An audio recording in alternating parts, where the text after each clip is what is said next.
8편입니다. 1절에서 14절까지 우리 교독으로 읽겠습니다.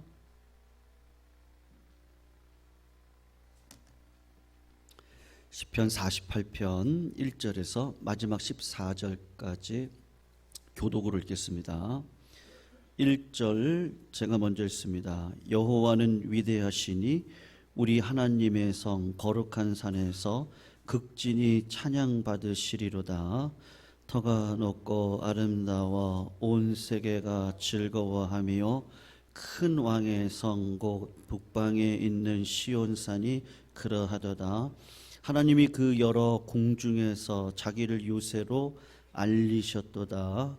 왕들이 모여서 함께 지나갔으며 그들이 보고 놀라고 두려워 빨리 지나갔도다.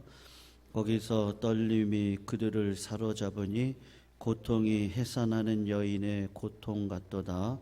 주께서 동풍으로 다시스의 뼈를 깨뜨리시도다. 우리가 들은 대로 만군의 여호와의 성 우리 하나님의 성에서 보았나니 하나님이 이를 영원히 견고하게 하시리로다. 하나님이여 우리가 주의 전 가운데에서 주의 인자심을 생각하였나이다. 하나님이여 주의 이름과 같이 찬송도 땅끝까지 미쳤으며 주의 오른손에는 정의가 충만하였나이다.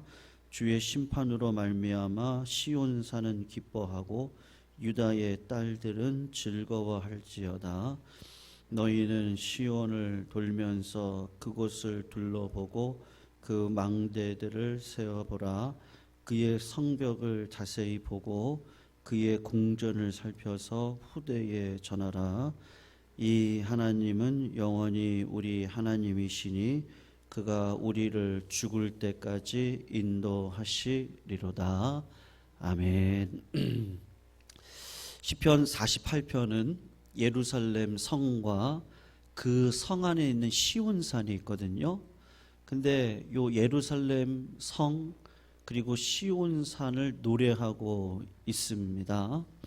그런데 시편 48편을 보시면은 우리가 어떤 착각이 드냐 하면요, 예루살렘 성과 시온산이 정말 세계에서 최고로 웅장하고 아름다운 성이고 그리고 가장 멋지고 높은 산이 시온산이다라는 착각이 들 정도로 예루살렘 성과 시온산을 찬양을 하고 있습니다. 그래서 시편 48편을 읽고 도대체 성지순례를 가서 보시면요, 예루살렘이 정말 멋있을 것 같으세요? 그 시온산은 어떨 것 같으세요? 가서 보면 그냥 성이 되게 무척 작아요. 아주 작고요. 시온산도 그렇게 높은 산이 아닙니다. 그냥 아주 낮은 산 위에 하나님의 성전이 올라가 있는데 웅장한 성도 아니고 그렇다고 웅장한 산도 아니거든요. 그런데 41편을 보면 굉장히 화려하게 그려져 있습니다. 그래서 1절을 보시면 하나님의 성 거룩한 산이다 그렇게 표현을 하고요. 2절을 보면 터가 높과 아름다운 성 곧 시온산이다. 그리고 4절에서 5절을 보세요. 이방 왕들이 예루살렘 성을 치러 올라오다가 시온산을 보자마자 넋을 잃고 혼비백산 도망갔다. 그리고 12절을 보면 시온성을 돌면서 그 망대가 있잖아요. 망대를 세워보아라. 만리장성 같다. 뭐 그런 의미입니다. 그리고 13절에 궁전을 살펴보고 그 후대의 영광을 전하라. 이건 굉장히 예루살렘 성이 아주 뭐 만리장성처럼 아주 길게 되어져 있고요. 시온산은 뭐 굉장히 웅장한 산 아닐까? 그런 착각을 일으킵니다. 그런데 막상 가서 보면 정말 대실망이거든요. 그런데 시편 48편은 왜 이렇게 예루살렘 성과 시온성을 이렇게 노래하고 있겠습니까? 그건 딱 하나입니다. 왠지 아세요? 그 산은 누가 함께 하시니까요? 하나님이 함께 하시니까요. 시온산에 누가 함께 하시니까 그 산이 위대한 산이에요? 하나님이 함께 하시는 산이니까 위대한 산인 거죠. 사랑하는 성도님들, 하나님께서 이스라엘 백성들을 왜 선택하셨죠? 신명기를 보시면 7장 7절인데 여호와께서 너희를 기뻐하시고 너희를 택하심은 너희가 다른 민족보다 수요가 많기 때문이 아니다. 그러면서 하는 얘기가 있거든요. 너희 민족은 민족 중에 작은 자들이라서 하나님이 선택했다. 그렇게 이야기를 하는 거예요. 여러분, 이것은 어떤 특권을 이야기하는 게 아닙니다. 너희들 같이 약한 자들도 하나님이 선택했다면 누구도 선택할 수 있다는 거예요. 이스라엘 민족이 아닌 이방인들도 하나님이 선택할 수 있다. 그 이야기 아니겠어요? 성도님들, 십자가를 보실 때 어떤 생각이 드세요? 로마서 5장 8절을 보시면 우리가 아직 죄인 되었을 때에 하나님은 우리를 사랑하셔서 독생자를 주시고 십자가에 주시고 죽으시고 하나님의 사랑을 십자가로 확증하셨다. 그렇게 이야기를 해요. 여러분, 십자가를 보면요, 나같이 지렁이 같은 나, 무지몽매한 나를 하나님이 사랑해 주셨으니까 내가 여기까지 있는 거죠. 고린도전서 1장 27절에서 29절을 보면 하나님이 사람을 택하시는데 기준이 있습니다. 미련한 자를 택합니다. 약한 자를 택하셔요. 멸시받는 자를 택하시고 없는 자들을 택하셔서 있는 자들을, 부요한 자들을, 지혜 있는 자들을, 지식이 있는 자들을 어떻게 하신다 그래요? 부끄럽게 하신다. 그렇게 말씀하고 계시는 거거든요. 사랑하는 성도님들, 우리가 뭐 대단해요? 네? 어떠세요? 내 자신 생각할 때 나는 다른 사람하고 틀립니까? 네. 젊은 시절은 그렇게 생각할 수 있어요. 근데 세월이 가면서 뭘 느끼죠? 똑같다는 걸 느껴요. 똑같습니다. 네. 죽음 앞에 설 때는 어떻게 써요? 나도 가는 거예요. 내가 가지고 있는 모든 것들 내 거 아닙니다. 우리가 그렇게 하나님 앞에 위대한 사람이 아닙니다. 바람 한번 훅 불면 이번 주 중에도 이렇게 탤런트 분들이 이렇게 돌아가셨는데요. 어떤 분 그냥 괜찮으셨거든요. 길을 걷다가다가 넘어지셨어요. 네. 넘어지셨는데 그다음부터 이 병이 악화되기 시작하는데 별거 아니라고 생각했거든요. 근데 그것 때문에 돌아가셨단 말이죠. 네. 잘못되면 코로나로요. 지진 때문에 운이 안 좋으면 우리가 그렇게 자랑할 만한 존재가 아니거든요. 근데 성도님들, 그런데도 불구하고 우리는 어떤 존재죠? 하나님의 자녀 아닙니까? 성도님들 기도하시면 하나님이 들어주시지 않으세요? 하나님이 내 귀에 들린 대로 내가 그대로 시행하겠다고 하셨을 때 우리를 왕같은 제사장으로 불러주셨는데 내 안에 누가 살아계시니까요? 하나님이시죠.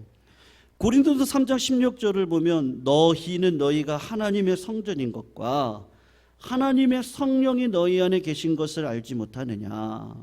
고린도후서 4장 7절 우리가 이 보배를 질그릇에 가졌으니 우리가 질그릇 아니에요.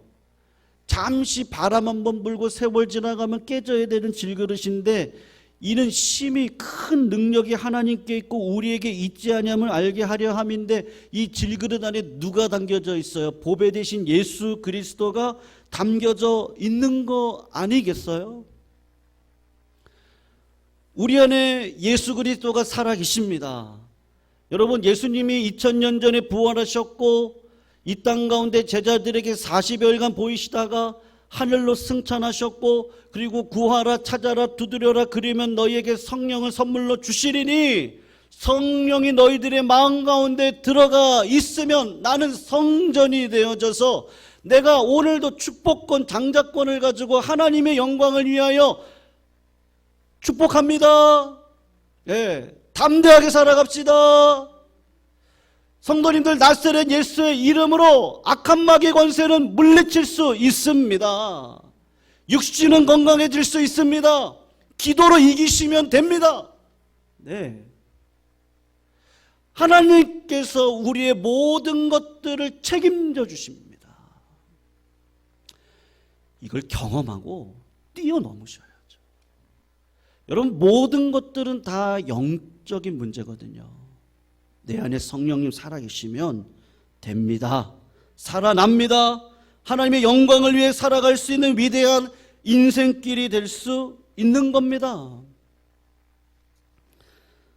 여러분, 예수님이 정말 내 마음에 살아계시다는 것을 진짜 믿는 사람은 어떻겠습니까? 예수님이 정말 살아계시다는 것을 믿고 따라가는 교회는 어떤 인생을 살아가겠습니까? 어떠한 두려움이 찾아오더라도 다시 일어나죠.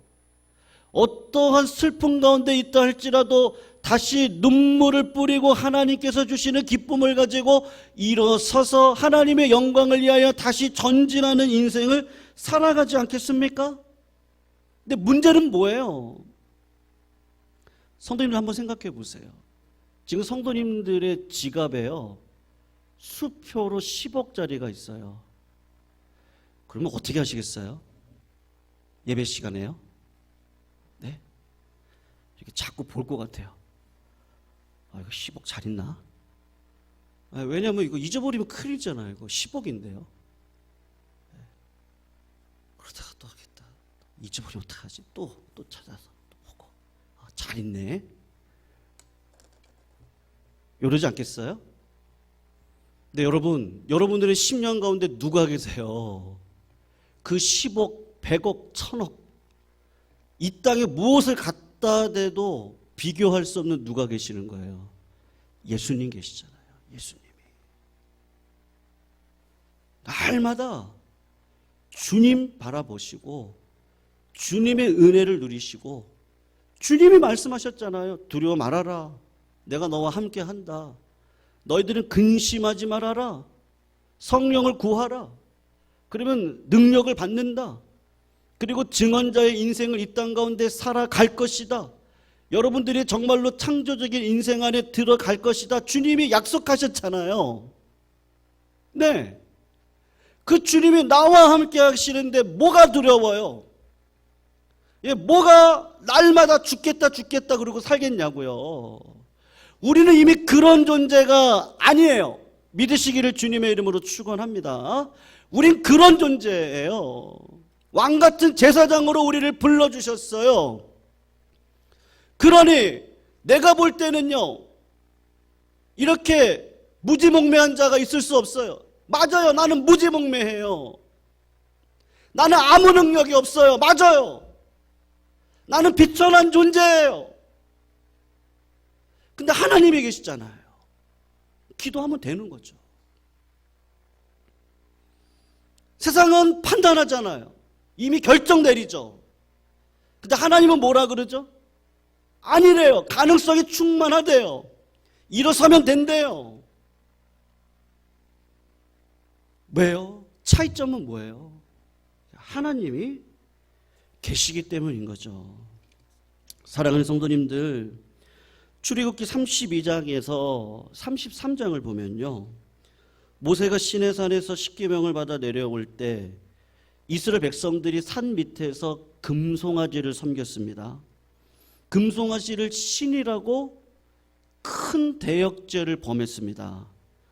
그때 하나님이 대노를 하셨어요. 그래서 이스라엘 백성들을 다 죽이려고 했습니다. 그럴 때 모세가 그 십계명 두 돌판을 땅에 던져가지고 깨트려서 그 그걸 가루로 만들어서 이스라엘 백성들에게 강제로 먹이고, 그리고 칼을 들어서 하나님 편에 산 사람들은 칼을 들어라. 그리고 그 사람들이 죄악을 범했던 이스라엘 백성들 3,000명을 죽이는 사건이 일어났거든요. 그리고 모세가 하나님 앞에 나아가서 무릎을 꿇고 간절히 기도를 합니다. 하나님, 이 백성을 버리시지 말아 주시옵소서. 차라리 생명책에서 내 이름을 지우는 한이 있더라도 하나님 이 백성들을 불쌍히 여겨 주시옵소서. 이렇게 매달리면요, 하나님께서 살려주시죠. 그래서 이스라엘 백성들을 죽이고자 하는 징벌을 거두십니다. 그런데 하나님께서 이런 말씀을 하셨어요. 출애굽기 32장 34절에 이제 너는 가서 내가 너에게 말한 곳으로 백성을 인도하여라. 가나안 땅으로 들어가라는 거예요. 그러면서 하나님이 뭐라고 얘기하시느냐? 나의 천사가 너희를 인도할 것이다. 여러분, 얼핏 들으면 하나님이 굉장히 괜찮은 말씀을 하세요. 이제 백성들 데리고 가나안 땅 약속의 땅으로 들어가라. 하나님이 진노를 거두겠다. 천사들이 너희들을 인도할 것이다. 모세가 그 말을 듣고요, 깜짝 놀라는 겁니다. 그러면서 하나님 앞에 얘기를 하는 거예요. 하나님, 절대로 안 됩니다. 모세는 심각하다고 생각했어요. 도대체 뭐가 문제예요? 하나님의 천사가 가면 안 되는 거죠. 하나님은 빠지시겠다는 거예요. 나는 더 이상 너희들과 함께 있지 않겠다. 내가 너희들을 다 죽일 것 같다. 내가 약속했다. 가나안 땅을 주겠다고 약속했으니 이 약속을 지키겠다. 그 대신 나는 안 들어가고 누가 들어가겠다는 거예요? 천사가 들어가겠다는 거예요. 그래서 모세가 하나님 앞에 통사정을 하고 기도를 합니다. 이렇게 기도를 해요. 모세가 하나님께 아뢰었습니다. 주님께서 친히 우리와 함께 가지 않으시려면 우리를 이곳에서 떠나 올려보내지 마시옵소서. 주님께서 우리와 함께 가지 않으시면 주님의 백성이나 저를 좋아하신다는 것을 사람들이 어떻게 알 수 있겠습니까? 주님께서 우리와 함께 계심으로 저 자신과 주님의 백성이 땅 위에 있는 모든 백성들과 구별되는 거 아니겠습니까? 하나님이 함께 하시지 않으면 나는요, 아무것도 아닙니다. 하나님이 그 기도를 들으시고 어떻게 하시죠? 함께 해주시겠다고. 그래서 17절에 내가 너를 잘 알고 또 너에게 은총을 베풀어서 내가 요청한 모든 것을 다 들어주마. 여러분, 모세가 이렇게 하나님을 붙잡았던 이유가 뭐예요? 가나안 땅 들어가서 아무리 부요함을 누리고 살아간다 할지라도 기껏해야 몇 년 살아요? 100년이면 끝나는 인생이잖아요. 그리고 누구한테 가야 돼요? 하나님 앞에 가야 되잖아요. 하나님 없이 부유한 인생 100년을 살들 그게 무슨 인생의 유익이겠냐고요. 모세가 진짜 믿는 거예요. 하나님이 떠나시면 안 됩니다. 내가요, 풍부에 처할 줄도 알고 빈곤에 처할 줄도 알아. 내가 자족의 능력, 자족의 경건을 배웠습니다. 어떠한 상황 가운데서도 저는 자족합니다. 왜냐하면 그것이 하나님의 뜻이니까요. 하나님의 뜻이 있는 곳에 하나님이 계시니까요. 하나님이 함께 하시면 결국은 우리들은 잘 될 거니까요. 그러니까 내게 능력 주시는 자 안에서 내가 모든 것을 할 수 있습니다. 누구만 계시면요, 하나님만 계시면 되는 거죠. 우리 주님 이 땅 가운데 모셔서 이런 얘기 하셨어요. 무엇을 먹을까, 무엇을 입을까, 무엇을 마실까 염려하지 말아라. 너희는 먼저 하나님의 나라와 의를 구하라. 그리하면 이 모든 것들을 너희에게 더해 주시리라. 믿으시죠? 예, 주님이 함께 하시기만 한다면요, 내가 어떠한 고난 가운데 있다 할지라도 잘 될 겁니다. 하나님께서 영광으로 우리들의 삶을 반드시 좋은 길로 이끌어 가실 겁니다. 문제는 뭐예요? 주님이 함께 하세요. 성도님들 정말로 내 마음 가운데 기뻐하고 감사하고 범사에 기도하는 은혜의 삶을 실제적으로 경건의 연습 가운데 내 삶을 하나님 앞에 올려드리는 믿음의 삶을 살아가고 있습니까? 믿음이 없이는 하나님을 기쁘시게 할 수 없습니다. 믿음이 있는 자는 하나님께 나아가면 하나님이 그를 찾는 자들에게 반드시 상을 주실 것이 믿어지는 거죠. 근데 그 하나님이 나와 함께 하시는데요. 네. 뭐가 두렵고 뭐가 눈물이고 뭐가 근심이겠어요? 주님 말씀하실 뿐이죠. 네. 아, 내가 어떻게 살아야지? 어떤 결정을 해야죠? 어떤 은혜 가운데 있어야죠? 네. 이제 4월 첫째 주간입니다. 우리가 쿼터로 4분기를 나누잖아요. 그래서 1, 4분기가 지났어요. 지난 3개월. 성도님 벌써 4월 달이잖아요. 어떠셨어요? 어떠셨어요? 작년을 생각해 보세요. 어떠셨어요? 저 개인적으로 너무 감사하거든요. 네. 제가 새벽에도 말씀드렸는데요. 어떨 때는요, 기도가 안 나옵니다. 네. 솔직한 심정이에요. 솔직한 심정이에요. 어떨 때는 찬양도 안 나와요. 어떨 땐 그래요. 어떨 때는요. 그런데 하나님이 기도하라니까요. 기도하는 거예요. 어떨 때는 찬양이 안 나와요. 그런데 하나님이 하라니까 찬양 부르는입니다. 근데 참 신기하죠? 네? 사람이 마음먹기에 따라 틀려진다고요. 내가 그런 상황 가운데 날마다 기도로 찬양의 가사로 내 삶을 살아갈 때 하나님이 역사하시더라고요. 믿으시죠? 그럴 때 역사하시더라고요. 네. 그럴 때 내가 부인되어지는 거죠.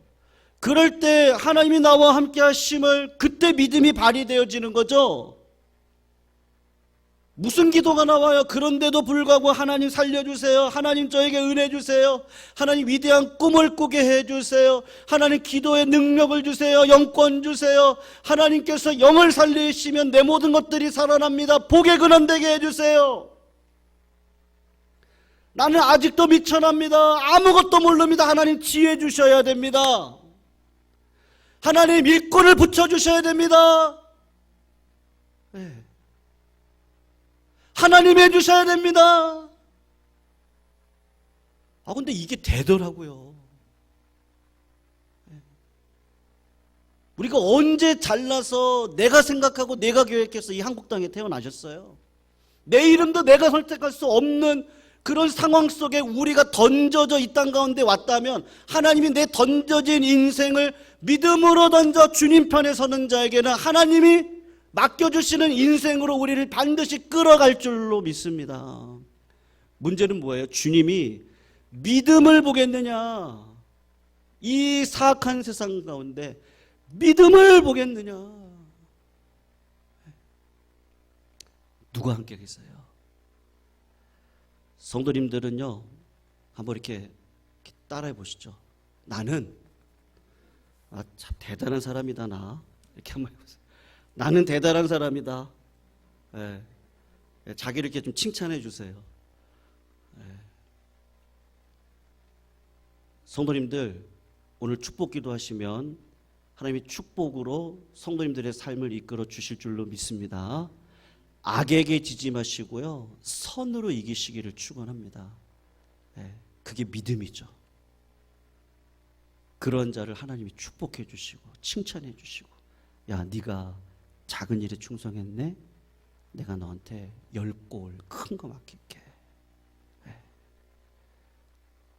지금 성도님들 잘하고 계시는 거예요.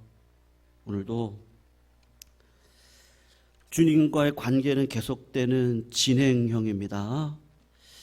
우리 모두 형편 좋으신 분들이 어디 있겠어요? 내 생각 내 계획대로 살아오셨던 분이 어디 계세요? 결국은 하나님이 우리를 살려주실 뿐입니다.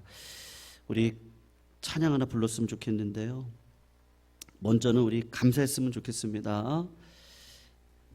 에베네셀의 하나님, 이제 4월달 시작인데요. 지난 1, 4분기 하나님이 우리들에게 은혜 주셨고 정말 죽을 자리에서 우리를 살려주셨고 또 하나님이 계획하셔서 우리를 여기까지 인도해 주셨습니다. 물론 그것이 광야의 자리라 할지라도 하나님은 나를 좋은 길로 인도해 가시기 위한 하나의 방편일 뿐이죠. 항상 기뻐하시고 쉬지 말고 기도하시고 범사에 감사할 수 있도록 하나님 내 마음 붙들어 주신 것만으로도 하나님 감사합니다. 그 에베네셀의 하나님, 지금까지 지켜주신 하나님, 장래에도 우리의 길을 인도해 주실 그 하나님, 먼저 우리 감사함으로 4월 첫째 주간 시작했으면 좋겠어요.